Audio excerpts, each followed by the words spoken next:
Hello, I'm Shelby Evans. And I'm Brooke Clark. Thank you for watching Stallion TV from Abraham Baldwin Agricultural College. Today in the studio we have President Bridges. Welcome. Hello. Hi. How are you? We're so happy to have you here today. I'm very happy to be here. We're going to talk about a very special occasion. This is your 10th fall semester here at ABAC.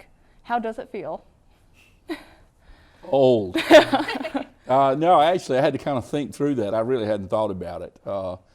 A story was written recently that said something about me completing 9 years starting my 10th, and I've had a number of people say something about it, but I hadn't really thought about it much, but I guess it has been that long.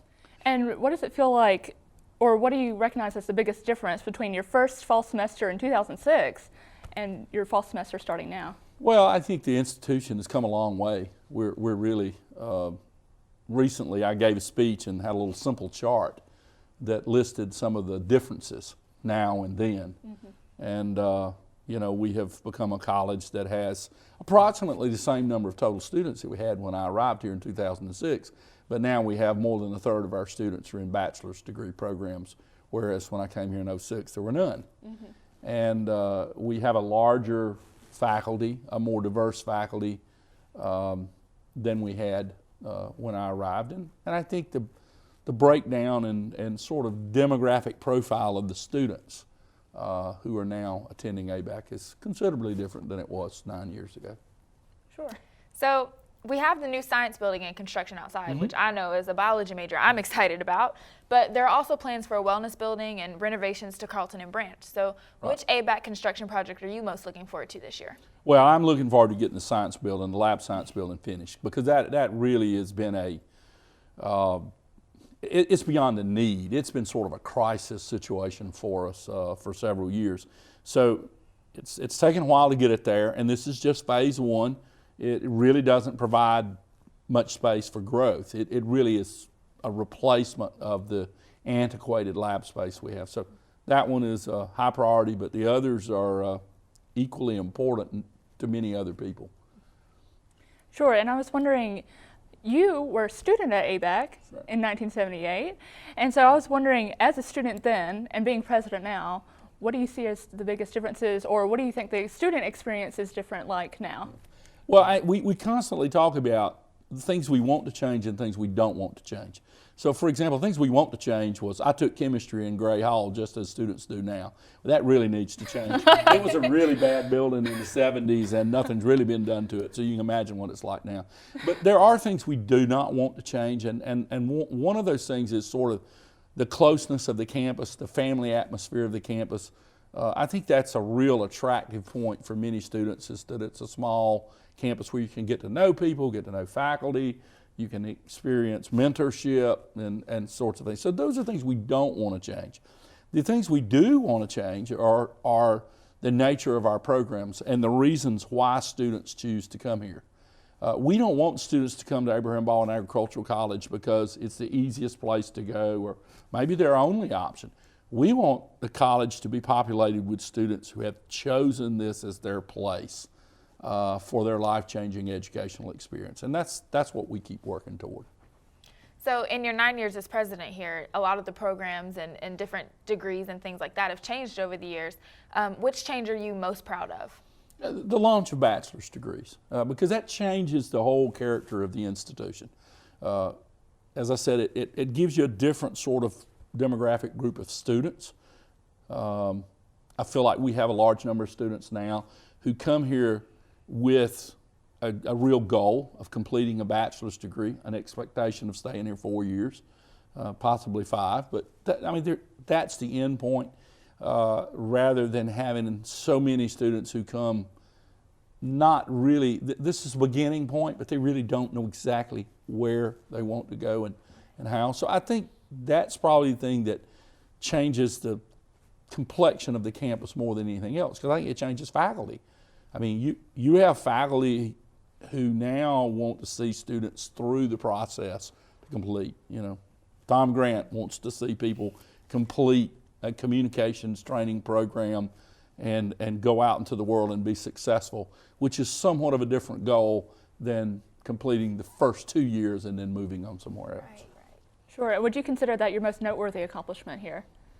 Yeah, I mean, if you're looking for legacy, that's the thing that lasts. The campus, the college had a lot of physical problems when I arrived, lots of buildings that were run down and needed to be fixed up. And obviously, I'm very proud of the fact that we restored the front of campus and have a beautiful front of campus that's open. But that, you know, I think people at some point in time will say, that was just an expectation. You know, any president needed to do that. Right, I sure. think the change of our academic culture here is the thing that I'll be most proud of, and hopefully will have the most long-lasting impact on the college in the future. Right. And, you know, with the last few things we've talked about, we've kind of touched on how ABAC has recently become a 4-year school, but will there be any new bachelor degree opportunities coming up anytime soon? Absolutely. The bachelor's degree in nursing, BSN, is on my desk. It will be going to the Board of Regents very shortly. There are some reconfigurations of some of the ag natural resource programs. It's really just sort of a structural title change, but it does create more opportunities for students to get majors and minors. Right. We'll be doing that. We're looking at some others, other possibilities, maybe new track in rural healthcare management under rural studies. We're having to tweak a little bit to get that done because the core curriculum will be a little bit different than for most of the other rural studies students. So, but those are things that we're looking at actively right now. Well, that's exciting. Sure, and can I say, as a rural studies student, like even being here, I've only been here for 2 years, but even the growth and development that I've seen in rural studies is kind of astonishing. Well, you know, I recall in the fall of 2006, you go back to how long I've been here, in the fall of 2006, I had a meeting with a group of faculty. And I think the Rural Studies program is an evolutionary program. It's a clear example of sometimes you do something and you set a direction, but you really don't know exactly what the outcome's going to be. I don't think we know the outcome yet. But I met with a group of faculty in 2006, and I said to that group of faculty, I want you people to think about one thing, and that is, how can we get people in liberal arts, business, agriculture, nursing, you know, across the campus, how can we get those assets and resources to work together to create a program that is unique to this college and will move us forward in the future? And they all looked at one another and, you know, what does that mean? And I said, I don't know, think about it. And a few months later, we got back together. And I said, okay, have y'all thought about it? They said, yeah, and they'd come up with a few ideas. And I said, well, think about it in a little bit more focused way. America was built on the backs of two things. Liberal education, liberal arts education was, you know, the founding basis of the American society, and agriculture. That's right. Okay, so a Jeffersonian America looks like liberal education and agriculture. So now, go back away again and think some more and think about how we blend those things together to do something unique. And so a group came back to me a few months later and said, well, we got this idea about this rural studies thing. It'll have a bit of, you know, culture, a bit of communication, writing, but it'll also have business and it'll have this and that.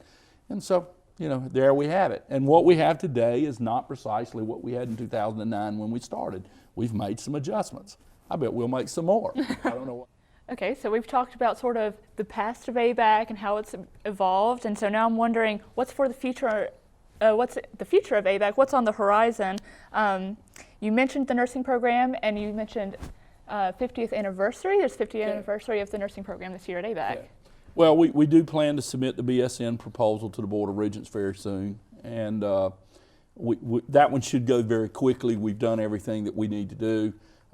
That is a big step because we moved from an associate degree program, an RN program, which is the initial licensure for nurses, to the bachelor's degree, which is the minimum requirement if a nurse is to advance in advanced nursing. So become a nurse practitioner, nurse anesthetist, a nurse, you know, anything at the master's level requires to be BSN. So it's a huge change.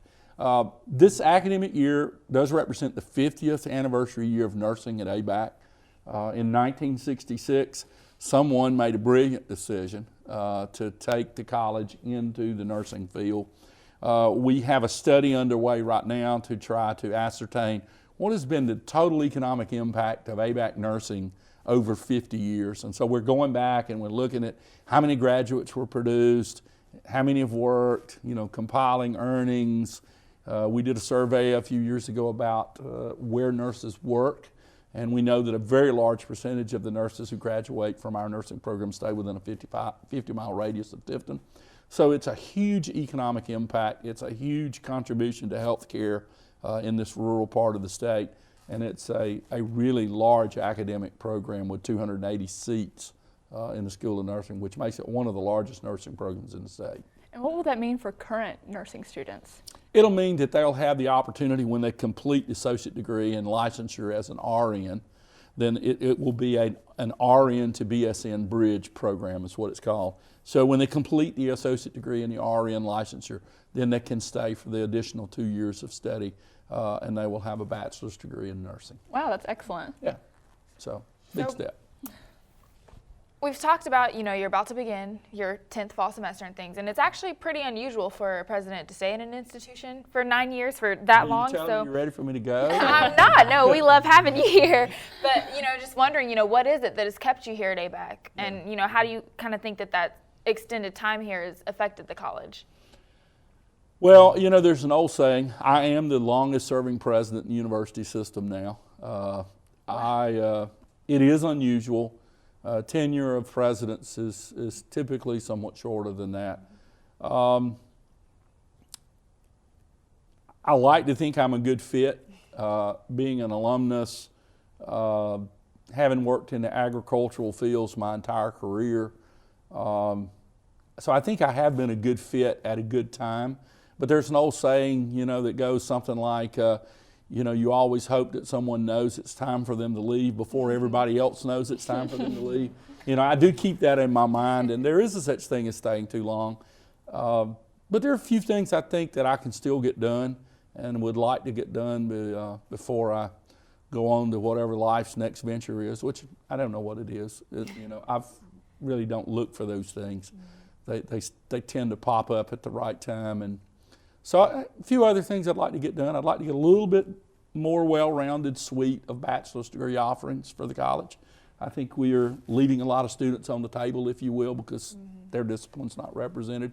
We'd like to get that done and a couple of other facilities things done and significantly raise the size of the college's endowment funding. Right. Thank you, Dr. Bridges. I'm Brooke Clark. And I'm Shelby Evans. And we'll be right back with more from this interview from Stallion TV at Abraham Baldwin Agricultural College. Minds can achieve anything.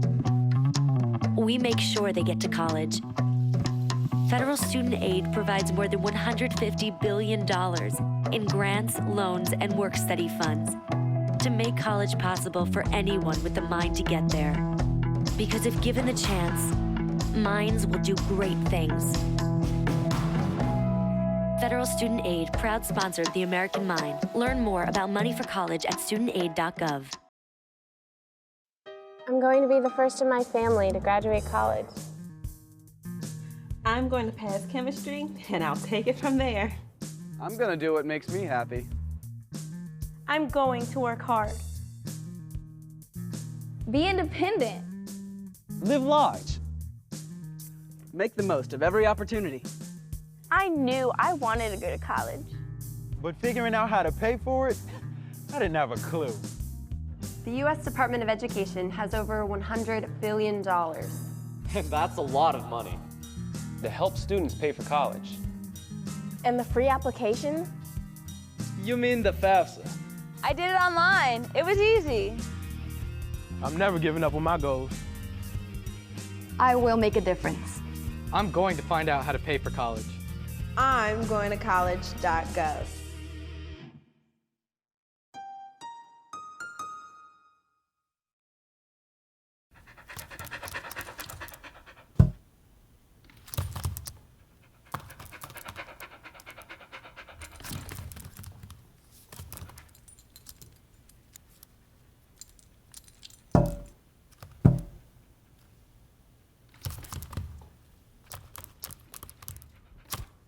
There's a shelter pet who wants to meet you.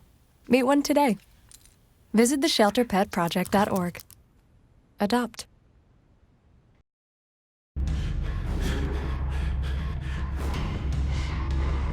Diet and exercise are never easy.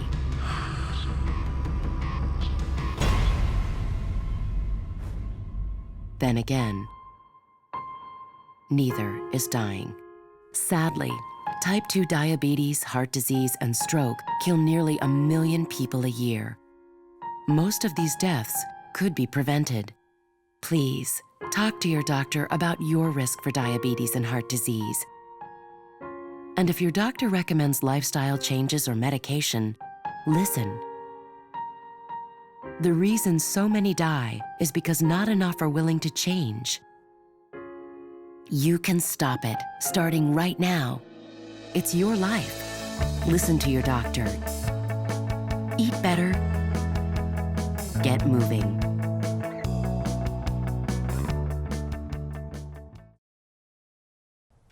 Hello and welcome back to Stallion TV at Abraham Baldwin Agricultural College. I'm Shelby Evans. And I'm Brooke Clark. And we are still sitting with Dr. David Bridges. And we would like to continue asking you some questions about the future of ABAC and what is on the horizons. You talked about several things that you would still like to accomplish before you leave or before you move on to the next great adventure. And so I was wondering, what is one thing for sure that you have on your list that you say, before I leave, I want to get this accomplished? Significantly increase the size of our college's endowment. That's what we use to support scholarships for students. We've made a lot of progress in that area, but we're going to have to do much, much more for the future. The cost of education is rising. It's really outstretching the abilities of many families, and so we've got to do an even better job. And we've tripled the amount of private scholarship money available to students at ABAC this past year, very close to $1 million. Wow. It was just a little over 300,000 when I came here. Wow. Realistically, we probably need to get that to $2.5 million a year minimum to really chug along and do the things that we want to do to provide for students. So that means raise a lot of money, and so sometimes over the next 12 to 18 months, we will move into a more formal campaign effort to raise private money to support the college's efforts. Sure, that's wonderful. That'll be great for the future students who are coming this way, especially considering that students from different states can now come here with the neighbor waiver and all that sort of stuff, make ABAC even more attractive. Right. So. And speaking of different students and new students come in, and as the population here grows, of course the campus is going to grow along with it. And we've already discussed a little earlier about the science building and how important it is that comes together, but we've also got the plans for the wellness building and the renovations in Carlton and Brant. So can you tell us a little bit more about those? Actually, we have completed a preliminary feasibility study on Thrash Gymnasium to convert it into a health and wellness center. I expect to be briefed within the next few days about that project.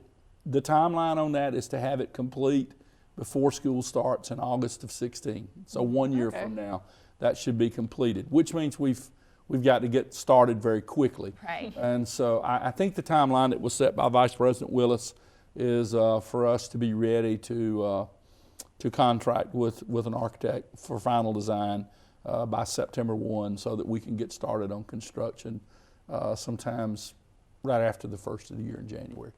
The next project, I guess, that's online is, which is already committed, funds are already committed for, is the renovation of King Hall. Mm-hmm. And it's sort of the last historic building on the campus that is in need of repair.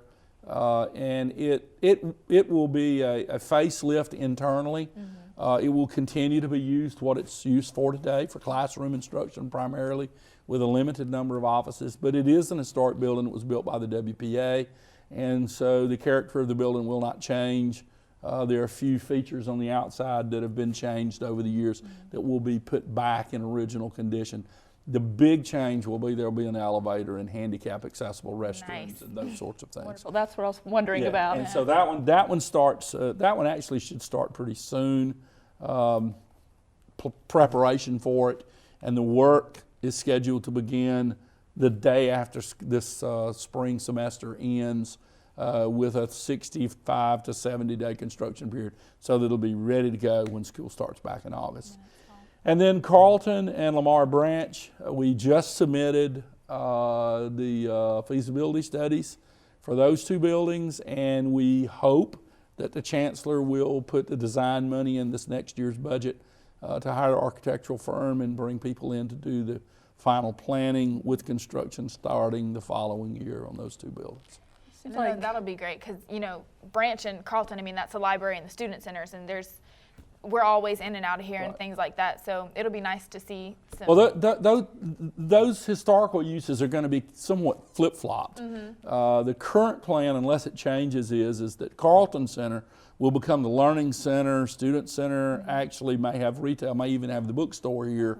Wow. It will become more the student learning center, and Lamar Branch is actually going to become the first home to fine arts at ABAC. So music and the arts will actually have a real home for the first time in about 40 years.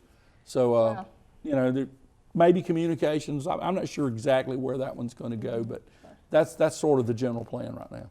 It feels like the whole campus is getting sort of like this facelift over time. Yeah. Right. So that's really wonderful to see. We talked about utilizing the buildings and from the best possible way. And I'm wondering we talked about program growth, but even the growth of clubs and organizations on campus. What has it been like witnessing that, especially in terms of student participation on campus and in the community? Yeah, it's changed a lot. We have many more student activities that are directly connected with an academic program. This television show is a good example. What we have tried to do is shift financial resources so that there's a priority for student programs, activities that contribute to the learning process in addition to providing activity for students. So, student media, the radio, TV, newspaper, Pegasus, music, all of these things support academic programs, but they also provide activities for students. And that's sort of a planned movement that we've been involved in for several years, and it seems to have worked quite well. The other thing we're doing is formally rolling out the strategic plan. I know we've been talking about it for 6 months and we hadn't done it. It just keeps getting pushed back. It's not being pushed back anymore. As school starts, the formal rollout will occur. One of the major sort of themes of our new strategic plan is that the educational process for students must expand far beyond the classroom. And that includes several things. Activities like we just talked about, internships, co-ops, and individual mentoring programs for students. We're going to be calling on faculty to do things somewhat differently than we've been doing in the past, particularly in bachelor's programs. And that is encouraging faculty to engage with students in activities like the newspaper, TV, radio, music, business activities, etc., so that students' learning experience is broadened and expanded beyond the classroom into real-world experience. Sure, and I feel like already students get a lot of opportunity to work out in the community and out in the real world into what hopefully will become their careers. And so what do you think the benefit of that is, and the benefit of working so closely with professors is? Oh, I think it's huge.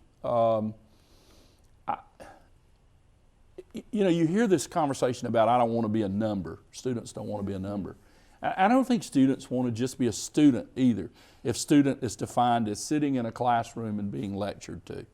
I mean, the reality is that yes, there are certain pieces of the learning experience that can occur best in the classroom, but there are other elements of it that can occur much better at other places. You learn many things that students need to learn, they need to learn by doing. And so we're going to try to expand that opportunity for students. Wonderful. That's wonderful to hear as a student too. So there have been a lot of technological advances here at ABAC, and there's more in the works. So what can we expect? Yeah. We're kind of all moving toward one real big objective, and that is to be a campus that supports BYOD, bring your own device. That's the ultimate goal. We think we've reached a point where computer technology, whether it be laptops, whether it be tablets, smartphones, whatever. We think we've reached that point where most of our students have access to that technology. And the few who don't, we need to provide a way for them to have access to it. Right. And then when we get to that point, then we can quit spending our resources on hundreds or thousands of desktop computers that we have to maintain that are almost by definition obsolete the minute we buy them. And so with every turnover of students, they come in, they get new technology, they leave with their technology. But in order to do that, we have to be able to support them. And so those are the steps that we're taking now. We're building out the infrastructure that you can't see, that's in the pipes and the closets and the whatever on campus, to provide access and throughput, bandwidth. And we're making progress. It's expensive. We've been through 5 years of very tight budgets where we didn't spend a lot on technology, so we're playing catch up. The dorm projects are finished. Just spent a fortune of money this past summer upgrading all of the technology capability at both Lakeside and Place. So I think we're going to find when students report back to class and move back in the dorms, we're going to find some very happy students in the dormitories with respect to technology. There's a downside. They're going to go out to other places on campus, and they're probably not going to be as happy because actually the technology is going to be better in the dorms than it is many other places on campus. But we're working through it, and I expect by the end of this academic year, we will be pretty much where we need to be to support BYOD on campus, and that's our goal. I think that's a great goal because, I mean, just as a generation, we're so connected to our technology. Right. So if there's a way to incorporate that in the learning experience, I think we'll be headed in a good direction. Right.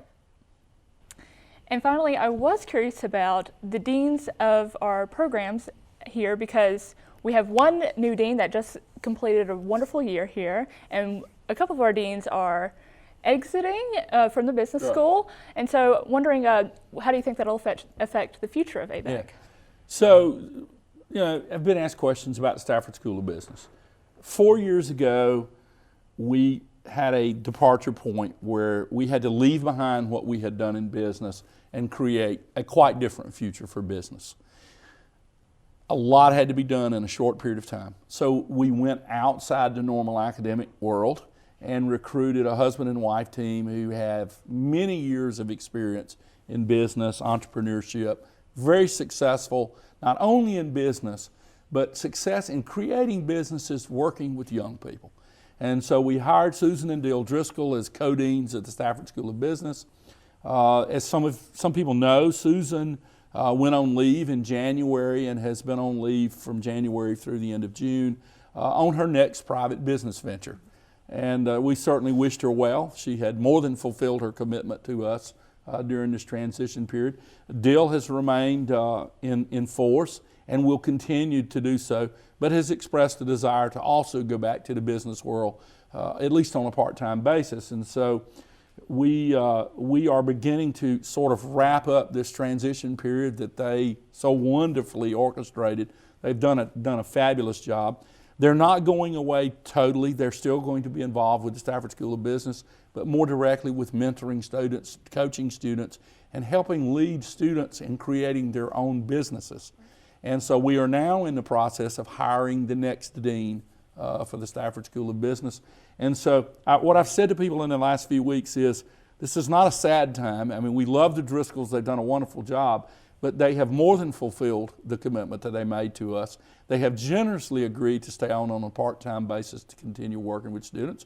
And so now we have another opportunity in the future, and I'm sure we will hire a quite capable person to take on the formal responsibilities of leading the School of Business. Sure, this looks like the future of ABAC is looking bright and that you'll have an excellent 10th year here. Well, I certainly hope so, and I hope you have a great year as well. Of course. Thank you so much for joining us, Dr. Bridges, and congratulations on your 9 years here as president. I'm Brooke Clark.